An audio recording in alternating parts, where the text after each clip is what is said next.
Following the trend for wide-body airliners, the Soviet Union, at the height of the Cold War, attempted to imitate its Western rivals by way of the Ilyushin Il-86, a machine which possessed many distinct qualities and even spawned a lineage of derivative airliners, but ultimately failed to see any major use outside its native USSR due to a variety of construction and performance faults. By the time development began on the Il-86 back in the late 1960s, the concept of wide-body airliners wasn't a new one, having first seen mutterings as early as 1946 with the innovative but unsuccessful Bristol Brabazon, before seeing major investment during the following 2 decades amid the rise of the jet age, with aircraft manufacturers on both sides of the Iron Curtain pouring significant amounts of capital into their respective projects.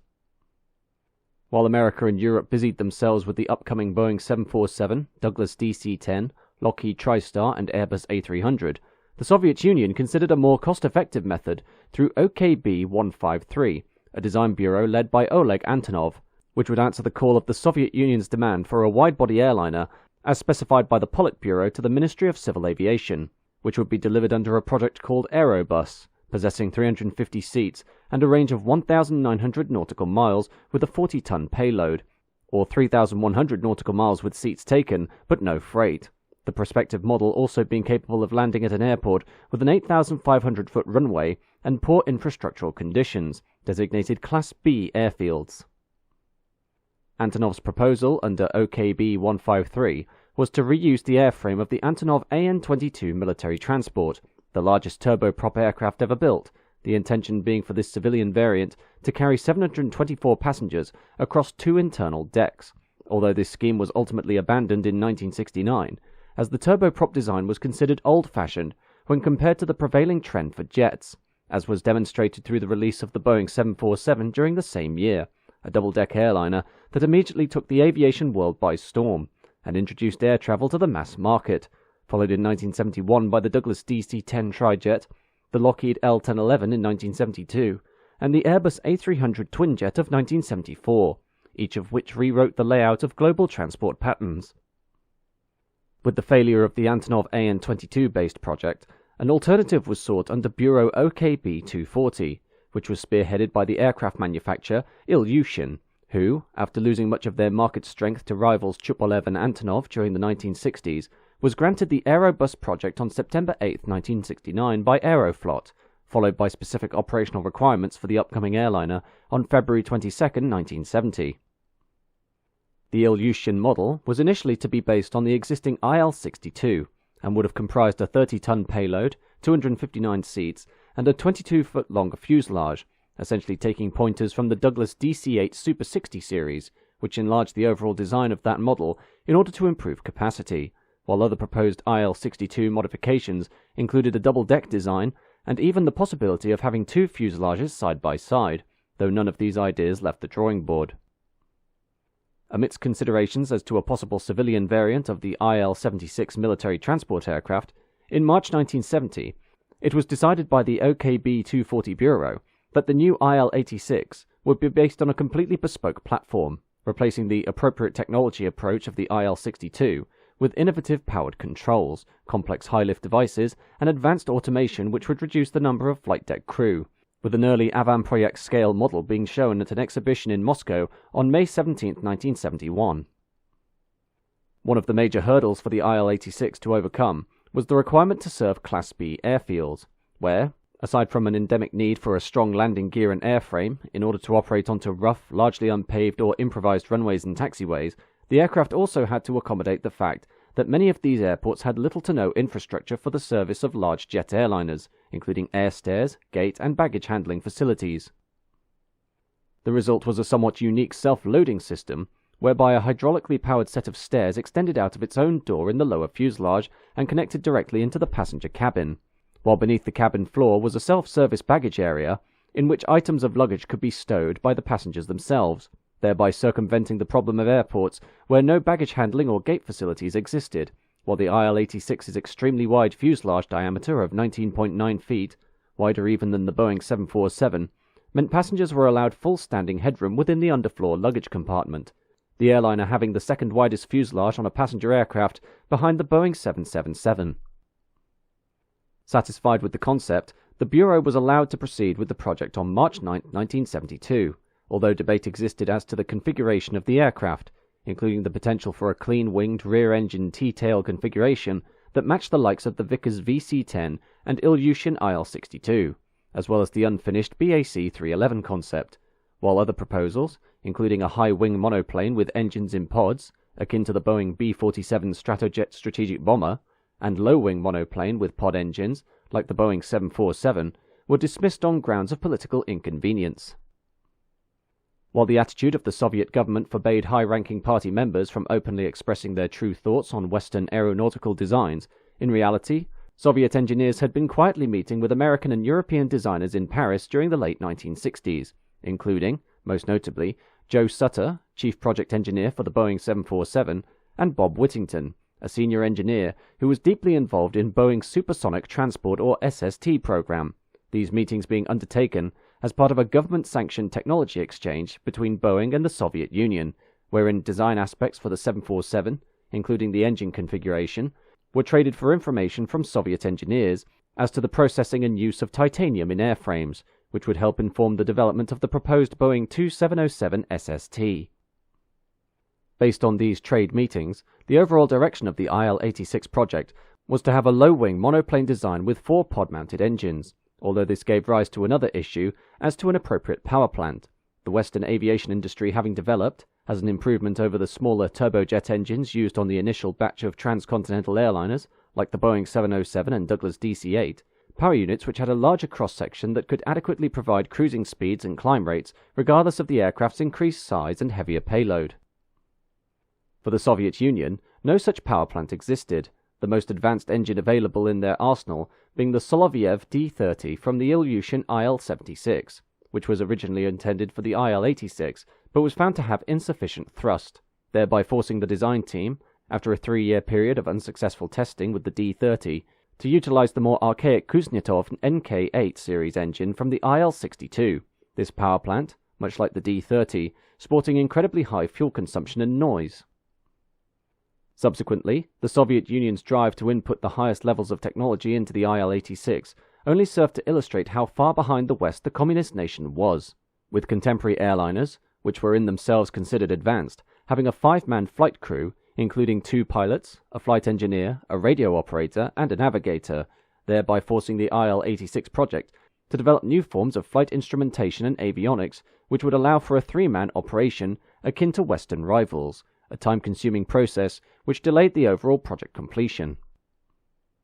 The biggest problem, though, was a lack of manufacturing space, as with the Soviet Union being almost exclusively a militaristic regime, determined to place all of its resources and materials into armed forces that could match the Western powers in the event of war, there were few, if any, possible facilities where the Il-86 could be manufactured in suitable numbers to meet any potential customer demand, eventually forcing the design team to look outside their native USSR and instead call upon the production floor space of factories in Poland, as the nation illustrated the most advanced aircraft building facilities within the Eastern Bloc. Initially, the Soviet government had wanted the Il-86 to be delivered for 1980, as controversially, in October 1974, Moscow had been announced to have won the bid to host the Summer Olympics during that year, with the new wide-body jet airliner expected to be the star attraction of the USSR's technological might when compared to its rivals in the West. But despite this ambitious completion date, progression of the Il-86 project continued to be sluggish, as the nation's own lack of advanced tooling and avionics dragged it down. Fearing that the entire scheme may never see completion, hope potentially came in March 1974, when, as part of a promotional world tour, the Lockheed L-1011 TriStar arrived in Moscow, and through a discussion with Lockheed's management, who were desperate to get their delayed and commercially struggling trijet into the fleets of airlines, the Soviet government agreed to purchase 30 L-1011s for national carrier Aeroflot, while also allowing for 100 TriStars to be built under license within the Soviet Union that would be sold among the states of the USSR. But before any of these proposals came to pass, in 1976, newly elected American President Jimmy Carter placed an embargo on the sale of advanced technology by the United States to countries involved in human rights violations, and with the Soviet Union being the perceived main culprit, Lockheed was forced to scrap the deal. At the same time, Ilyushin's design team attempted to develop a suitable power plant through Western technology in order to improve the performance of the Il-86, including the reverse engineering of a captured Rolls-Royce Nene power unit, and the possibility of buying Rolls-Royce RB211 power plants, before eventually being forced to sign a deal to import 12 General Electric CF650 engines from the McDonnell Douglas DC-10, although once again, under Jimmy Carter's new foreign policy against the USSR, this deal was dissolved in 1978. In the end, the first Il-86 prototype made its maiden flight on December 22, 1976, during which the many underperforming aspects of the design were brought to bear, and thus required the potential implementation of Western technology in order to allow the gigantic airliner to fly in a manner that was competitive with US and European wide-body jets, the aircraft sporting a cruising speed of 541 miles an hour and a range of 2,700 nautical miles, while the rival Boeing 747-200 had a cruising speed of 583 miles an hour and a range of 6,560 nautical miles. The Douglas DC-10 had a cruising speed of 584 miles an hour and a range of 5,200 nautical miles, and the Airbus A300 had a cruising speed of 517 miles an hour and a range of 4,050 nautical miles. Where the aircraft was competitive, though, was with its passenger accommodation, its wide fuselage giving rise to 9 abreast seating which, in a single-class configuration, could carry 350 passengers, while the rival 747-200 could carry 498 passengers, the DC-10 could carry 399 passengers, and the Airbus A300 could carry 345 passengers. Notwithstanding this, while certification flights for the Il-86 ended in June 1977, followed by the conclusion of test flights in October 1978, acceptance trials didn't begin until April 1979, lasting until December 1980, 4 months after the end of the Moscow Olympics, and after over a decade of planning, development, and fine-tuning the aircraft's sensitive mechanics, the first commercial flight of an Ilyushin Il-86 took place on Boxing Day of that year, flying from Moscow to Tashkent in Uzbekistan, before a full deployment of the Il-86s began from February 1, 1981, with Soviet national carrier Aeroflot. However, due to the Il-86's inherent problem of range, this wide-body champion of Soviet aeronautical engineering would end up being essentially a glorified domestic airliner, unable to operate on Aeroflot's long-range flights to Asia and other regions in the heart of the USSR without requiring stopovers, the airliner instead being put to work on high-intensity commuter corridors between Moscow and Leningrad, Volgograd, Alma-Ata in Kazakhstan, Warsaw in Poland, and Schönefeld Airport in East Berlin. At the same time, despite the icy relations between the Soviet Union and the Western powers, the Il-86 was no stranger to operating into the capitalist nations of Europe, including Greece, France, the Netherlands, Finland, and Sweden, while in order to allow for multi-leg flights between Soviet Russia and the communist resort of Havana, Cuba, Il-86 is operated via Shannon in Western Ireland and Gander in Newfoundland, with additional holiday flights being added to Buenos Aires, Montevideo, Lima, Rio de Janeiro, and Sao Paulo, all via Sal in the Cape Verde Islands.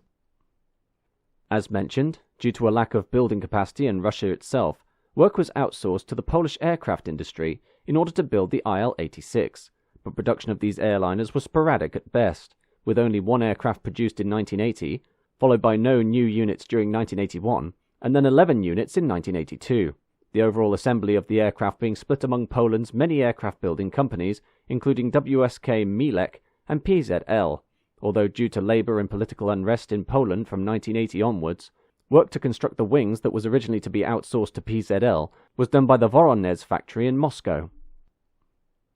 Regarding the Il-86's potential sales prospects, due to the centralized nature of the Soviet Union's asset supply and allocation, airlines such as Aeroflot, LOT of Poland, Interflug of East Germany, and the Soviet Air Force were allocated a set number of units by the Council for Mutual Economic Assistance, or Comecon, the government body tasked with providing both Russia itself and its Soviet states with economic assistance, and therefore, rather than being allowed to purchase the Il-86 as corporate bodies independent of the Soviet government, Comecon would supply units directly, with Aeroflot examples being divided among the many regional aspects of the wider authority. While Eastern Bloc carriers such as LOT and Interflug were allocated a set number of Il-86s, each of these carriers deferred the delivery of these aircraft until such time as they could purchase more advanced alternatives from the West, LOT taking on the Boeing 767-200ER from 1989, while Interflug purchased 2 Airbus A310s, the only successful exports of the Il-86 being in 1990, when 3 were purchased by China Xinjiang Airlines. In the end, only 106 Il-86s were constructed by the time the Soviet Union was dissolved at the end of 1991, and although a 5-year plan by the newly formed Russian Federation demanded that at least 40 additional aircraft be produced by the middle of the decade, the assembly plant in Poland was shut down in early 1992, and with more advanced Western models now openly available for use, there was little to no incentive to restart production of this severely flawed aircraft. This isn't entirely the end of the story for Russia's wide-body airliners, though, as despite the poor reputation of the Il-86, developments in higher-performance turbojet engines to replace the archaic low-bypass units of the 1950s and 60s, which had been fitted to the underperforming Ilyushin, had progressed to the point that power units were now available that could match Western equivalents, the Loratev D-18T of 1980 being the earliest example, which made its debut on the Antonov AN-124 Ruslan military transport, and later the Antonov AN-225 Mriya outsize cargo aircraft. As work in the USSR for modified power units continued, a design bureau was established to create a long-range variant of the Il-86 called the Il-86D, the concept of which had begun as early as 1972 without much progress due to the lack of a suitable high-bypass turbofan engine, the Il-86D being designed to include a marginally extended wingspan, an enlarged fuel tank, and an improved range of 4,600 nautical miles, although a later 1975 proposal, fitted with modified Loratev D-18 engines, could potentially have extended the range to 5,500 nautical miles. Falling dormant in the latter half of the 1970s, the Il-86D project was revived in 1985 as the Il-96, which essentially took the Il-86's overall platform and fitted it with experimental Aviadvigatel PS90 two-shaft turbofan engines, while the fuselage of the aircraft was shortened by 5 meters, giving it a capacity of 300 passengers in a 9-abreast seating configuration, although unlike the Il-86, the aircraft would not sport its own air stairs or self-service luggage handling system, which in practice had been rarely used on the Il-86. Taking its first flight in September 1988, continued testing and the fallout of the Soviet Union's collapse meant the airliner's entry into service was delayed until December 19, 1992, whereupon the first models began work with national airline Aeroflot on long-haul flights to New York, but also across the vast Russian nation, serving destinations such as Petropavlovsk-Kamchatsky on the remote Kamchatka Krai of the Pacific Rim, and Vladivostok near the Chinese border.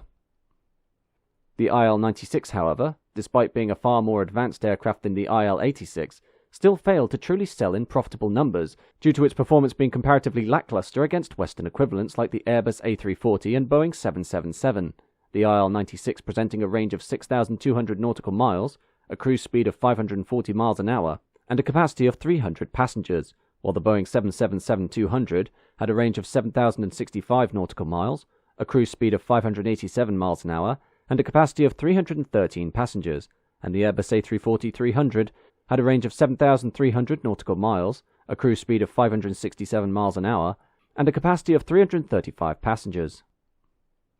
To try and improve the performance and capacity of the Il-96 to make it more attractive, a selection of derivative designs were made, including a stretched variant dubbed the Il-96M, which extended the fuselage by 10 meters to accommodate 340 passengers, and was fitted with highly advanced avionics supplied by Boeing, and Pratt & Whitney PW2000 engines from the Boeing 757 to improve performance and range, the Il-96M giving rise to a freighter variant based off the same platform dubbed the Il-96T. However, the development of the Il-96M and 96T variants sparked a major controversy in June 1995, where, pending approval for a financing package by the US Export-Import Bank, a contract worth $1.5 billion was signed for the acquisition of 10 Il-96Ts and 10 Il-96Ms between 1996 and 1999 by Aeroflot, but upon the approval for this loan in early 1996, Boeing, who intended to sell brand new Boeing 737-400s to Aeroflot, strongly objected to the deal due to a conflict of interest regarding the use of Boeing technology within the Il-96M, resulting in a class action lawsuit that saw the deal revised to replace 10 of the Il-96s with 737-400s at a cost of $440 million, while also being granted a tax exemption by the Russian government, although the proposed financing deal was blocked again in 1998, when 4 Boeing 767-300ERs, also ordered by Aeroflot, were not included in the accorded exemption, and were subsequently added, stripping down the Il-96 order by Aeroflot to just 5 units overall.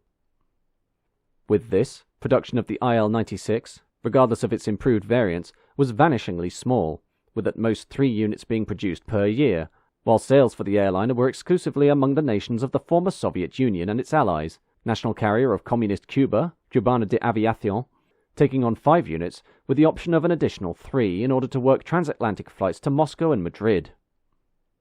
Amid the sluggish sales of the Il-96 and the aged and underwhelming technology of the Il-86, Aeroflot opted to retire the latter in 2006 and the former in 2014, replacing them with Airbus and Boeing models, while the Il-86, as once the proud face of Soviet airliner technology, has practically disappeared from the skies, with only 3 units known to still be airworthy with the Russian Air Force. As for the Il-96, this aircraft is still technically in production, despite the last unit having been delivered in 2017, with plans in the works to introduce a highly efficient twin-jet variant of the type from 2025, although in terms of working examples, only 15 of these airliners are known to be airworthy, the only commercial operator of the type being Cubana, while the rest are either in service with the Russian government or aircraft building and technology firms like Ilyushin and Vaso.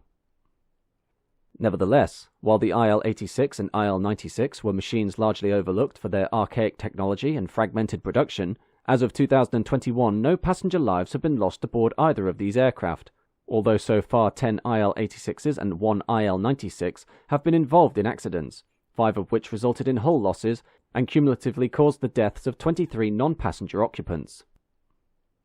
The first fatal accident involving the Il-86 took place on March 8, 1994 at Delhi Indira Gandhi International Airport in India, when, as an Aeroflot Il-86 was parked at the main terminal, a Sahara India Boeing 737-200, under the command of a trainee pilot, performing touch-and-go maneuvers, lost control shortly after takeoff, banked sharply, and slammed into the apron next to the terminal building, resulting in the deaths of all 4 crew aboard that airliner, while flaming debris from the crashed 737 ignited the Il-86, which caused the death of 2 Aeroflot employees, a Russian ground engineer, and an airport worker when the airliner burned down.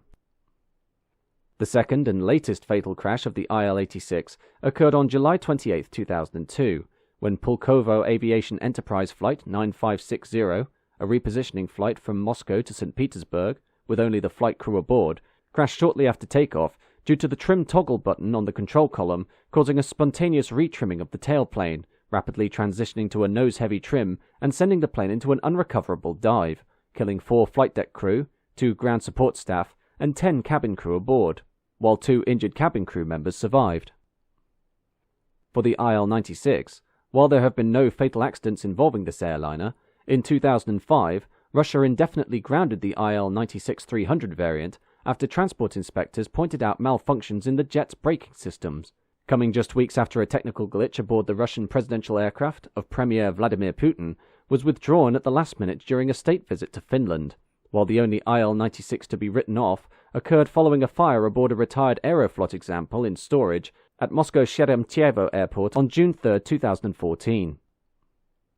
To summarize, the Il-86 and Il-96 were aircraft that had many endearing features to their concepts, and could indeed have been successful airliners equivalent to the American and European models, had the Soviet Union matched its counterparts in terms of technology. The economic malaise of the USSR during the 1970s and 80s, combined with its fanatical drive to match the Western powers in military might, meaning that any hope for these 2 airliners as commercially viable alternatives was lost before it had even begun, bringing about a short and inauspicious career for the Soviet Union's wide-body jetliners.